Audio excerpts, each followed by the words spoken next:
26 फरवरी 2025 शिवरात्रि के दिन शिवलिंग से उठा लाना यह एक गुप्त चीज, एक महीने में करोड़पति बन जाओगे। नमस्कार भक्तों, स्वागत है आपका एक और नई वीडियो के साथ सनातन ज्ञान चैनल में। भक्तों, महाशिवरात्रि आने के अब कुछ ही दिन बचे हैं। इस दिन का इंतजार दुनिया भर के हर हिंदू भाई को रहता है। वह दिन आने में कुछ ही दिन दूर हैं। दोस्तों, इस वीडियो में हम आपको बताएंगे कि महाशिवरात्रि पर शिवलिंग की पूजा करने के साथ साथ अगर आपको शिवलिंग से यह एक चीज उठा लाते हैं और आपको हमारे बताए नियम अनुसार उपयोग कर लेते हैं तो आपकी जिंदगी प्रबल हो जाएगी और आपके पास इतना धन आएगा कि आपकी 7 पुश्तों तक रुपयों पैसों पर राज करेंगे। आपके घर में धन की कभी भी कमी नहीं रहेगी और धन आपका बढ़ता ही जाएगा। दोस्तों, ऐसी वह कौन सी चीज है जो शिवलिंग से उठा लाने से हमें इतने लाभ की प्राप्ति होती है? तो वीडियो शुरू करने से पहले कमेंट बॉक्स में लिखिए हर हर महादेव, ओम नमः शिवाय। तो वीडियो को पूरा देखकर ही जाना, बहुत ही ज्ञानवर्धक वीडियो रहने वाला है, बहुत ही लाभ देगा आपको। महाशिवरात्रि पर एक विशेष आध्यात्मिक और पौराणिक महत्व वाला पर्व है जिसे भगवान शिव की आराधना के लिए मनाया जाता है। इस दिन शिवलिंग की पूजा करने से अत्यधिक पुण्य और शुभ फल की प्राप्ति होती है। विभिन्न मान्यताओं के अनुसार शिवलिंग से कोई एक चीज उठाकर अपने घर ले जाना शिवरात्रि पर शिवलिंग से उठाने योग्य एक वस्तु होती है, बेलपत्र। भगवान शिव को जो बहुत ही अधिक प्रिय है। भगवान शिव की पूजा में बेलपत्र का होना एक बहुत ही महत्वपूर्ण चीज है। बेलपत्र के बिना भगवान शिव की पूजा अधूरी मानी जाती है। शिवलिंग की पूजा कैसे की जाती है, पहले हम यह जान लेते हैं। शिवरात्रि पर शिवलिंग की पूजा करना एक महत्वपूर्ण अनुष्ठान है। यह शिवलिंग की पूजा करने की विधि हम आपको इस वीडियो में विस्तार पूर्वक बताएंगे और आपको यह भी समझाएंगे कि आपको शिवलिंग की पूजा किस तरीके से करना है और ऐसी कौन सी गलतियां हैं जो शिवलिंग की पूजा करने के दौरान नहीं करने चाहिए। तो चलिए आगे जानते हैं पूजा की तैयारी आपको सबसे पहले कैसे करनी है। शिवलिंग की पूजा करने से पहले कुछ तैयारी वगैरह होती है, उनको कर लेना चाहिए। सबसे पहले तो आपको जो शिवरात्रि का दिन होता है उस दिन आपको अच्छे तरीके से नहा लेना। स्नान करने के बाद पूजा स्थल को अच्छी तरीके से साफ सफाई कर लेना है। शिवरात्रि के दिन सुबह स्नान करें और पूजा स्थल की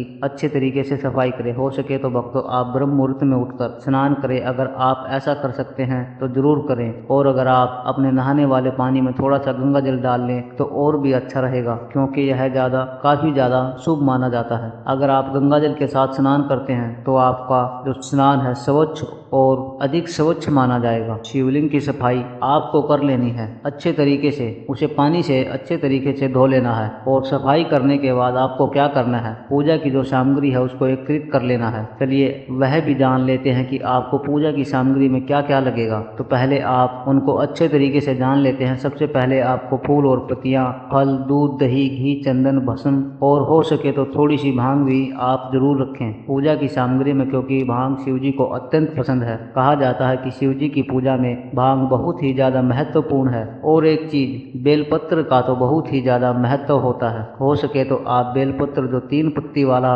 बेलपत्र होता है उसका इस्तेमाल करें। इसके बाद आपको क्या करना है, सभी सामग्री को अच्छे तरीके से एकत्रित कर लेना है। अब चलिए पूजा की विधि भी जान लेते हैं कि आप इस सामग्री को किस तरीके से पूजा की सामग्री में इस्तेमाल करना है। तो पूजा विधि में सबसे पहले तो आप शिवलिंग पर दूध से शिवलिंग का अभिषेक करेंगे और उसके बाद शिवलिंग पर दही चढ़ाएंगे और उसकी अच्छी तरीके से अभिषेक कर देंगे। दूध और दही चढ़ाने के बाद आपको क्या करना है, उस पर फिर से थोड़ा सा पानी डाल देना है। अन्य जो आपका गंगा जल है उसको डाल देना है और अच्छे तरीके से स्वच्छ कर लेना है। अब इसके बाद आपको फूल और पत्ती लेना है, आपको उनको चढ़ा देना है। शिवलिंग पर फूल और पत्तियां चढ़ाई जाती हैं या बेलपत्र भी आप चढ़ा सकते हैं। उसके बाद फल चढ़ाएं। शिवलिंग पर फल चढ़ाने के बाद आपको घी को आप थोड़ा सा जो शिवलिंग होता है उसके ऊपर चढ़ा दें और अपने हाथों से थोड़ा सा उसके शिवलिंग के ऊपर चढ़ा दीजिए। अब इसके बाद आपको क्या करना है, जो चंदन होता है उसको अपनी हथेली पर घिस लेना है और उसके बाद आपको शिवलिंग पर तिलक करना है। तिलक करने के बाद आपको चावल लेना है। भक्तों, आपको चावल एकदम टूटे हुए नहीं लेने हैं, एकदम लंबे और स्वच्छ चावल लेना है। शिव जी की पूजा में चावल हमेशा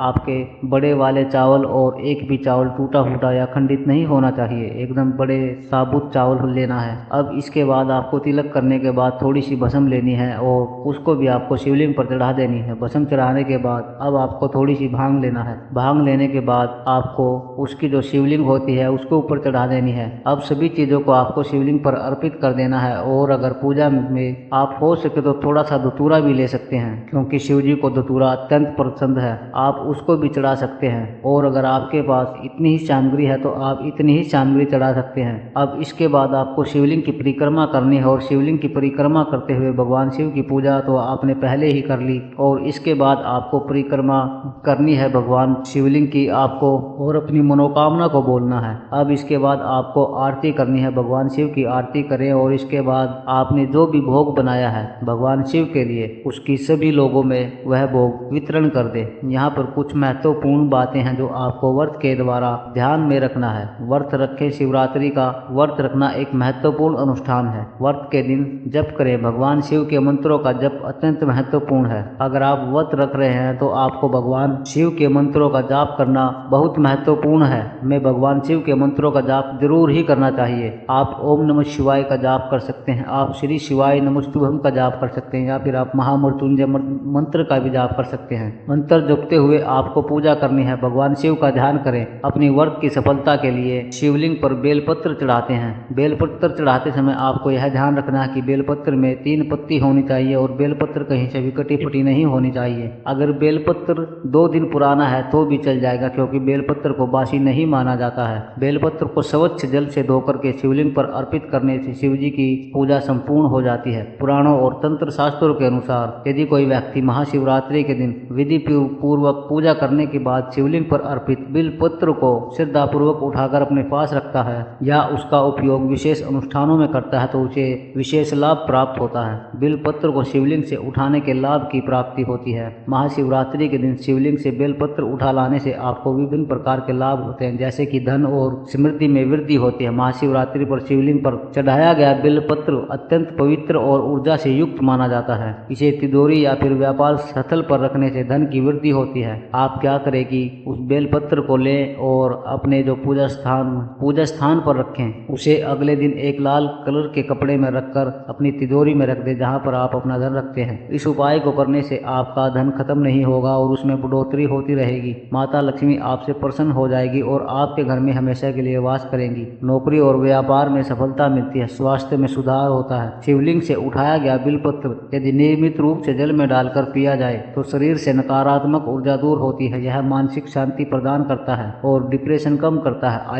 आयुर्वेद में भी बिलपत्र का उपयोग अनेक औषधीय गुणों के लिए किया जाता है। शिवलिंग पर जो बेलपत्र शिवरात्रि के दिन चढ़ाया जाता है वह अमृत के समान तुल्य होता है। अगर आप उस बेलपत्र को अपने घर ले आते हैं और उसका उपयोग अगर आप किसी बीमारी में कर सकते हैं तो किसी भी बड़ी से बड़ी बीमारी क्यों ना हो, कुछ ही दिनों में हमेशा के लिए खत्म हो जाएगी। पारिवारिक सुख और शांति आती है। इसे घर में पूजा स्थान पर रखने से घर में सुख शांति बनी रहती है। पति पत्नी के संबंधों में मधुरता आती है। संतान सुख की प्राप्ति होती है। जिन महिलाओं को बहुत सालों से संतान नहीं होती है तो वह महिलाएं शिवरात्रि का व्रत रखें और महाशिवरात्रि के दिन शिवलिंग से एक बेलपत्र ले आए और उसको पीस करके पानी में मिलाकर पीने से महिलाओं का गर्भ ठहर जाता है और संतान प्राप्ति होती है। ग्रह दोष और कुंडली दोष का निवारण, यदि किसी की कुंडली में शनि, राहु, केतु या अन्य किसी ग्रह का दोष हो तो महाशिवरात्रि पर शिवलिंग से लिया गया बेलपत्र तांबे के पत्र में जल के साथ रखकर सिर पर छिड़कने से दोष कम होते हैं। काल सर्प दोष, पितृ दोष और मांगलिक दोष में विशेष लाभ होता है। कार्य सिद्धि और सफलता, यदि कोई व्यक्ति लंबे समय से किसी कार्य में सफलता प्राप्त नहीं कर पा रहा है तो यह बिलपत्र को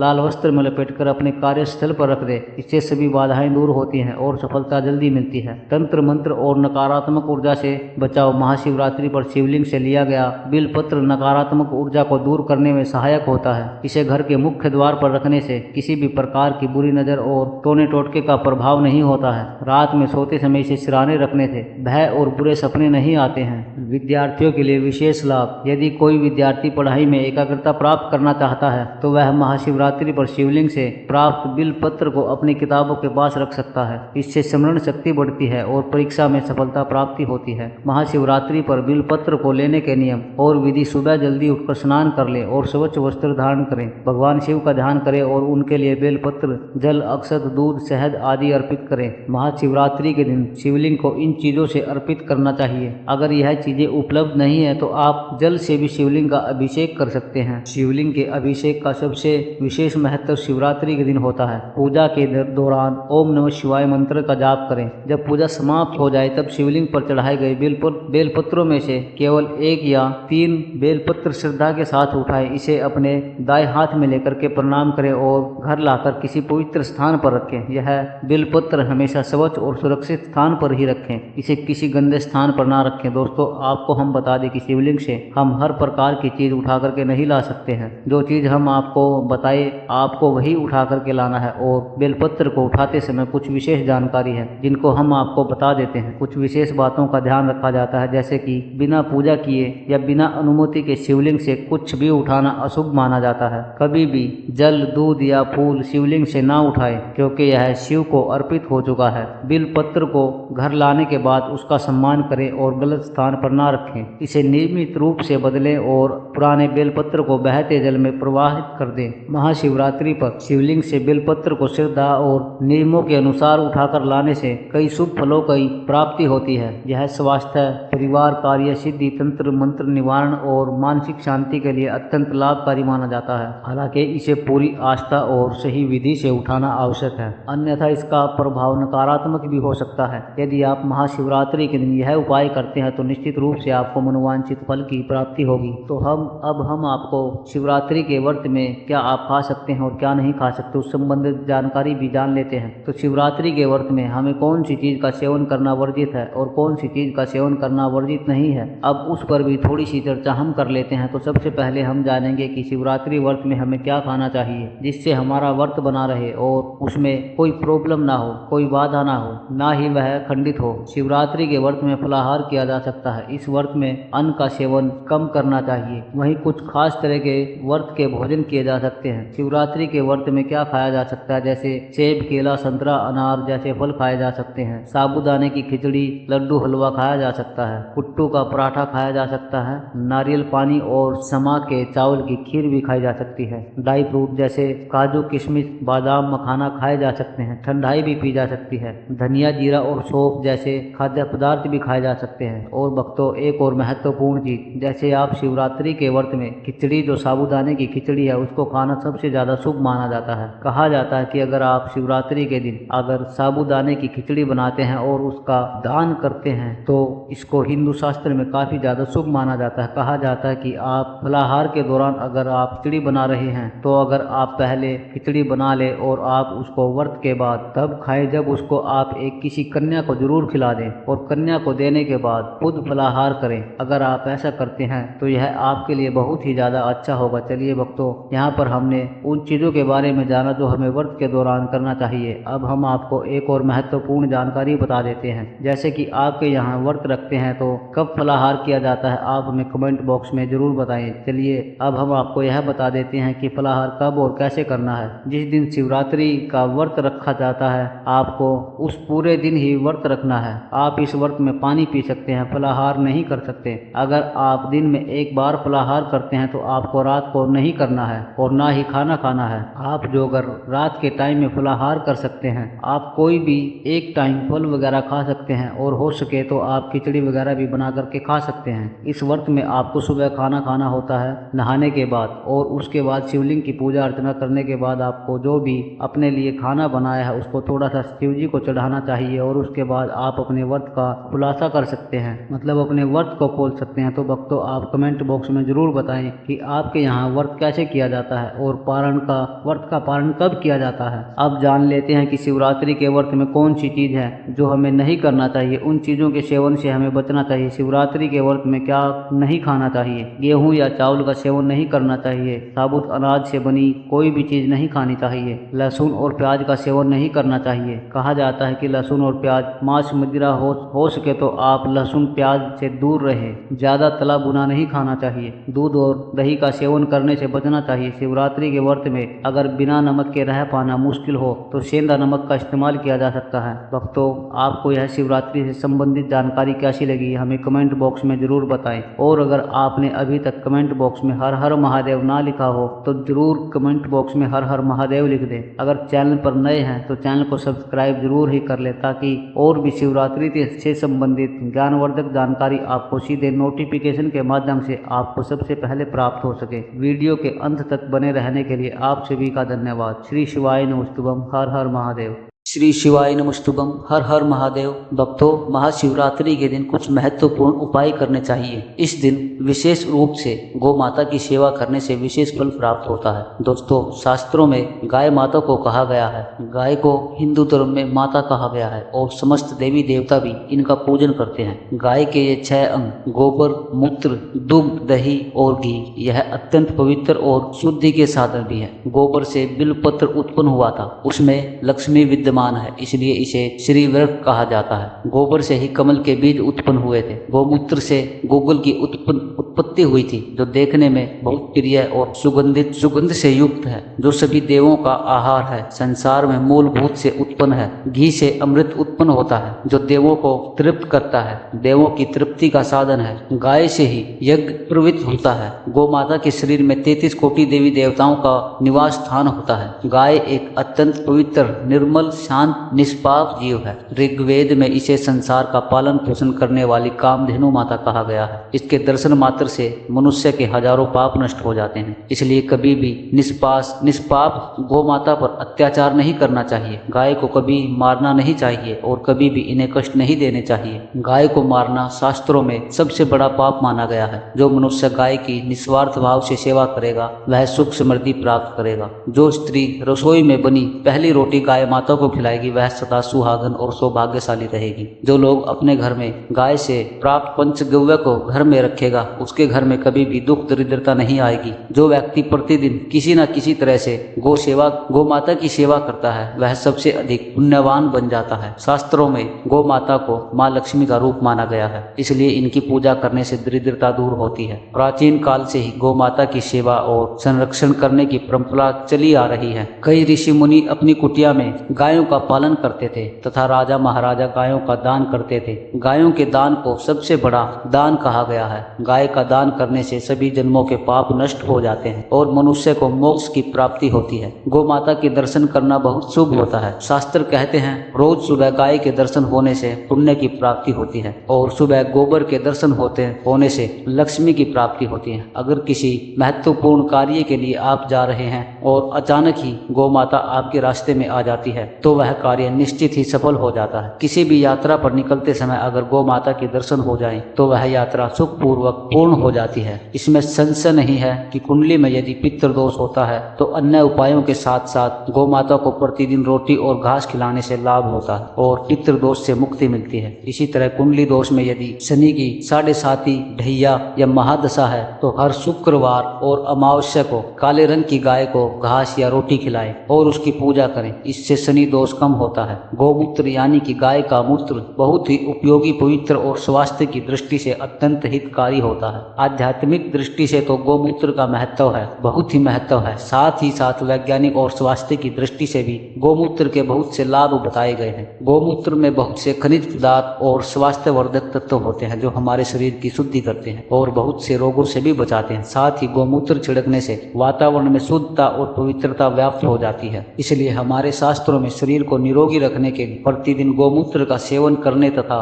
घर में गौमूत्र छिड़कने के लिए कहा गया है। कुंडली में शुक्र ग्रह की स्थिति को मजबूत करने के लिए ज्योतिष शास्त्र के अनुसार सुबह के भोजन में सबसे पहली रोटी निकालकर एक सफेद गाय को खिलाना जाता है। अगर कुंडली में बुध ग्रह कमजोर है या किसी कारण इसके दुष्प्रभाव झेलने पड़ रहे हैं, तो हर बुधवार के दिन गाय को हरा चारा खिलाना शुरू कर दें। इससे बुध से जुड़े दुष्प्रभाव दूर होंगे और आपको तमाम समस्याओं का हल मिल जाएगा। अगर कुंडली में मंगल दोष है, जिसके कारण आपके जीवन में कई तरह की परेशानियां हैं, तो लाल रंग की गाय की सेवा करें। मंगलवार के दिन गाय का पूजन करें और उसे गुड़ और चने आदि खिलाएं। बृहस्पति ग्रह को जीवन के सभी मांगलिक कार्यों का कारक माना जाता है। ऐसे में अगर किसी व्यक्ति के जीवन में विवाह आदि मंगल कार्यों में विघ्न का निर्माण हो रहा हो, तो उन लोगों को कुंडली में बृहस्पति ग्रह की स्थिति को मजबूत करने के लिए रोटी पर गुड़ और चने रखकर गाय माता को खिला देना चाहिए। इससे शुभ परिणाम प्राप्त होते हैं। अगर घर में अशांति है, लड़ाई झगड़े होते रहते हैं, तो घर में सुख शांति बनाए रखने के लिए घर के अंदर गाय के गोबर से बने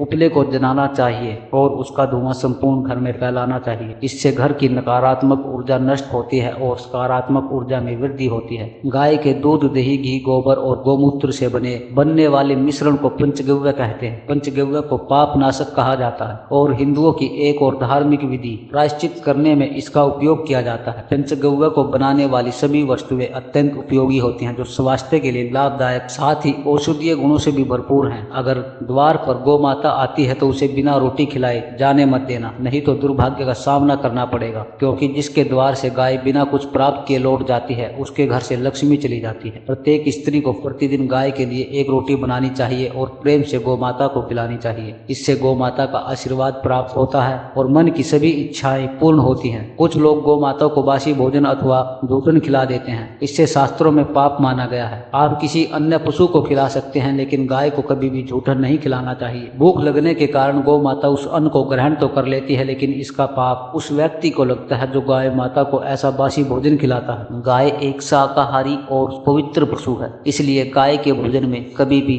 मांस, अंडे आदि चीजें नहीं डालनी चाहिए। ऐसा करने से महापाप लगता है। यदि कुंडली में चंद्र दोष है और जिसके कारण लगातार परेशानी उठानी पड़ रही है तो रोटी पर सफेद मक्खन और घी लगाकर गौ माता को खिला दें। यदि ऋण दोष है तो आटे में थोड़े से काले तिल मिलाकर रोटी बनाकर गौ माता को खिला दें। इससे ऋण दोष समाप्त होता है। मंगल दोष को दूर करने के लिए रोटी पर हल्दी लगाकर गाय माता को खिलाना चाहिए। अगर घर में धन की समस्या है तो गुरुवार के दिन गाय को केले का फल खिलाना चाहिए। इससे दरिद्रता दूर होती है। गौ माता की पीठ पर एक उभरा हुआ कुबड़ होता है। उस कुबड़ में सूर्य केतु नाड़ी होती है। जब भी द्वार पर गौ माता पधारे तो इस कुबड़ को एक बार जरूर स्पर्श करें। इससे जीवन से सभी रोगों का अंत होता है और धन संपत्ति की प्राप्ति होती है। शास्त्रों में कहा गया है, जो मनुष्य तन मन धन से गाय माता की सेवा करता है वह मृत्यु के बाद वैतरणी नदी को गौ माता की पूंछ पकड़ करके पार कर लेता है। उस व्यक्ति की अकाल मृत्यु नहीं होती है और उसे मोक्ष की प्राप्ति होती है। जिस व्यक्ति के भाग्य की रेखा सोई हुई है, अगर वह व्यक्ति अपनी हथेली पर गुड़ रख करके गौ माता की जीभ से चटाता है तो उसकी सोई हुई भाग्य की रेखा खुल जाती है और उसका दुर्भाग्य सौभाग्य में परिवर्तित हो जाता है। उम्मीद है यह जानकारी पसंद आई होगी। वीडियो को लाइक जरूर करें, कमेंट में हर हर महादेव अवश्य लिखें। साथ ही हमारे चैनल सनातन ज्ञान को सब्सक्राइब करें ताकि ऐसी ही ज्ञानवर्धक जानकारी, आध्यात्मिक जानकारी आपको प्राप्त हो। श्री शिवाय नमस्तुभ्यं। हर हर महादेव।